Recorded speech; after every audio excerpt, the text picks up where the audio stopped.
आप सभी का शिक्षा तरंग चैनल में हार्दिक स्वागत है। हम पढ़ रहे कक्षा 10 का विज्ञान का अध्याय पहला, जिसमें हमारा टॉपिक चल रहा था रासायनिक अभिक्रिया। रासायनिक अभिक्रियाओं के प्रकार पढ़ रहे थे। हमने 2 अभिक्रियाएं पढ़ ली है, संयोजन अभिक्रिया तथा वियोजन अभिक्रिया। आज अभिक्रिया है तीसरी, विस्थापन अभिक्रिया। क्या होता है विस्थापन अभिक्रिया में?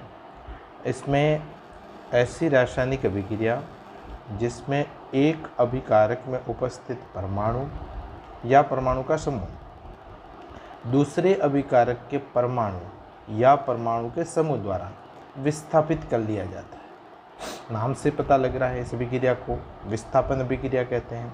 तो एक परमाणु या परमाणु का समूह दूसरे अभिकारक के परमाणु या परमाणु के समूह द्वारा विस्थापित हो जाता है, तो उसे हम विस्थापन अभिक्रिया कहते हैं। फॉर एग्जाम्पल कि AB एक परमाणु का समूह है, एक C परमाणु है, ये दोनों अभिकारक है।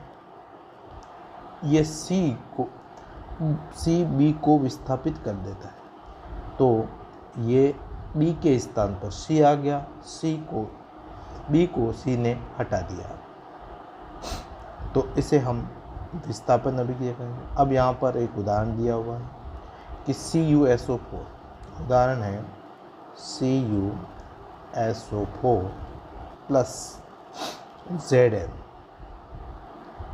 अब ये जो जिंक है, ये 2 अभिकारक है, इनमें ये जिंक है, ये कॉपर को विस्थापित कर देता है, तो कॉपर हट जाएगा और कॉपर के स्थान पर जिंक आ जाएगा। तब अभिक्रिया क्या बन जाएगी? ZnSO4 plus Cu। तो ZnSO4 प्लस Cu। अब यहाँ पर जिंक ने कॉपर को विस्थापित किया। अब यहाँ पर हम देखते हैं कि कौन किसको विस्थापित कर सकता है।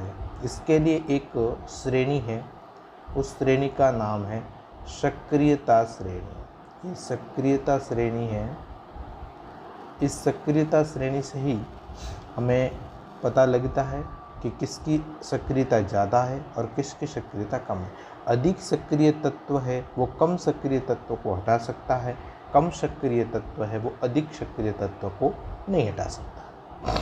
अब उदाहरण के लिए हम देखते हैं कि CuSO4 प्लस Zn में Zn ने Cu यानी जिंक ने कॉपर को हटाया, कॉपर सल्फेट में जिंक ने कॉपर को हटाया।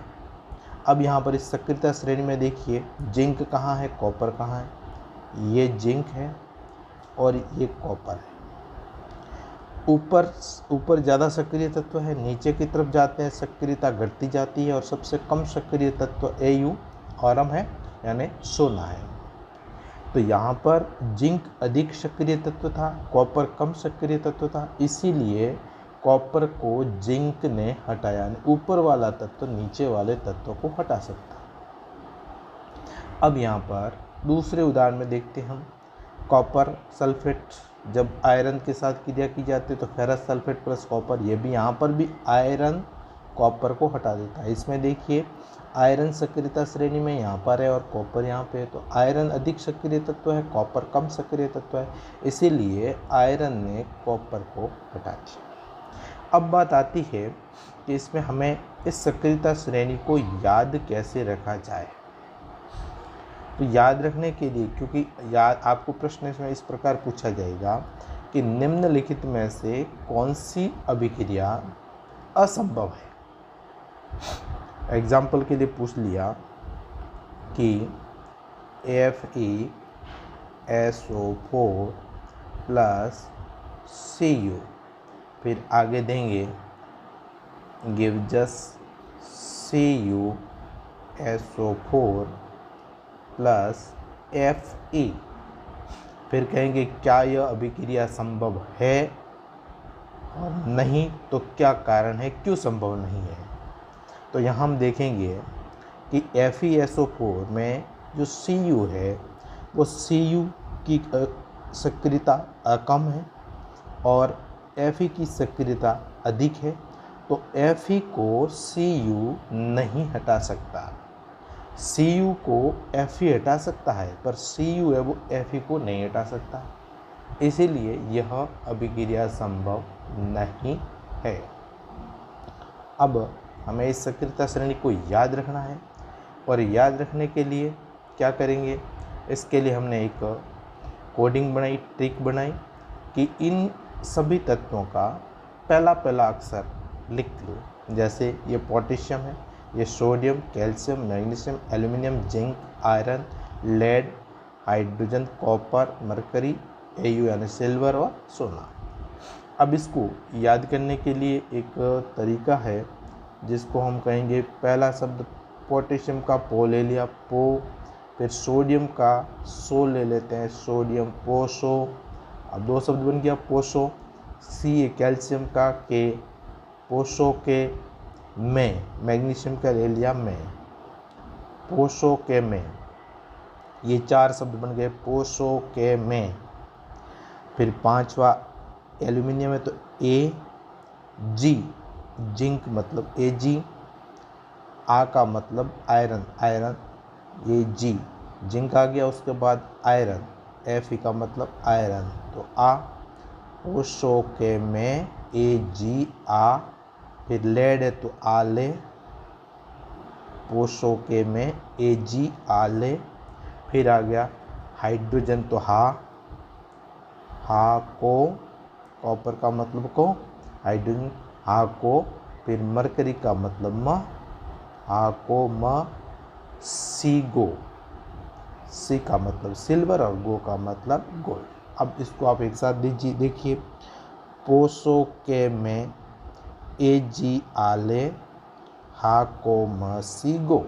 अब इसको, इसमें सारे तत्व आ गए, potassium, sodium, calcium, magnesium, aluminium, zinc, iron, lead, hydrogen, copper, magnesium, mercury, silver और गोल्ड। तो इससे हम एक सक्रियता श्रेणी को इजीली याद कर सकते हैं कि पोसो के में ए जी आले, हाको म सी गो। ये कंटिन्यू आपको याद रखना है। इससे आप कभी भी अगर इस प्रकार का कोई समीकरण आएगा तो आप गलत नहीं कर पाओ। तो ये विस्थापन अभिक्रिया में दूसरी अभिक्रिया, इस विस्थापन अभिक्रिया का भाग एक द्विविस्थापन अभिक्रिया। द्विविस्थापन अभिक्रिया, द्विविस्थापन में जैसा नाम से पता लग रहा है, द्वि मतलब दोनों परमाणु या परमाणु के समूह आपस में परस्पर बदल जाते हैं। अभिकारकों के परमाणु या परमाणुओं के समूह आपस में विस्थापित हो जाते हैं। अब हम इसमें उदाहरण देखते हैं कि उदाहरण में ए बी अभिकारकों का एक समूह है, दूसरा सी डी। इसमें ये बी के स्थान पर डी आ गया और डी के स्थान पर बी चला गया, तो यहाँ क्या बन गया, A D plus C B. इसको हम यहाँ से देखते हैं कि CuSO4